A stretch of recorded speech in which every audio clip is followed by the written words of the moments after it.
বৃহস্পতিবার এলেই সবাই অধীর আগ্রহে অপেক্ষা করে থাকেন টিআরপির জন্য।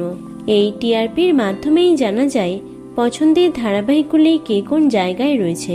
তবে আচমকায় খারাপ খবরটি সামনে এলো। আজ থেকে আর কোনো চ্যানেলের টিআরপি প্রকাশিত হবে না। অবিশ্বাস্য মনে হলেও এটাই সত্যি। কিন্তু কেন?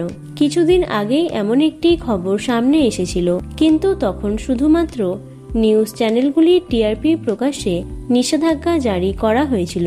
কিন্তু এবার সব টিভি চ্যানেলের টিআরপি প্রকাশ বন্ধ করা হলো। ভারত সরকারের ministry of information and broadcasting নতুন টেলিভিশন রেটিং পলিসি 2026 চালু করেছে। এই নতুন নিয়ম অনুযায়ী টিআরপি প্রকাশক সংস্থা বার্ককে নতুনভাবে লাইসেন্স নিতে হবে এবং সব নিয়ম মেনে চলতে হবে। তাই যতদিন না সেই প্রক্রিয়া শেষ হচ্ছে ততদিন কোনো সাপ্তাহিক টিআরপি রিপোর্ট প্রকাশ করা হবে না। এই সময়টাকে অনেকে ডেটা ব্ল্যাকআউট বলেছেন।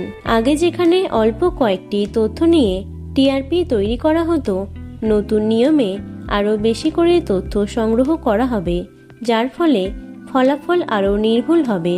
শুধুমাত্র টিভি নয়, ওটিটি এবং কানেক্টেড টিভিতেও মানুষ কী দেখছেন তারও হিসেব করা হবে।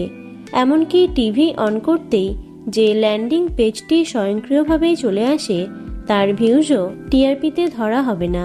বার্কের কাজ আরও স্বচ্ছ এবং নিরপেক্ষ করতেই এই নতুন নিয়ম আনা হচ্ছে। শোনা যাচ্ছে আগামী 2 মাস নাকি টিআরপি আসবে না। তবে নিশ্চিত করে এ বিষয়ে এখনো কিছু এই মুহূর্তে বলা সম্ভব নয়। বার্ক নতুন নিয়ম মেনে লাইসেন্সের কাজ শেষ করলেই আবারও সমস্ত নিউজ এবং এন্টারটেনমেন্ট চ্যানেলগুলির টিআরপি প্রকাশিত হবে। তাই আপাতত অপেক্ষা করতেই হবে। তো বন্ধুরা, এই সপ্তাহে টিআরপিতে প্রথম 5-এ কারা থাকতো বলে তোমাদের মনে হয় অবশ্যই কমেন্টে জানিও।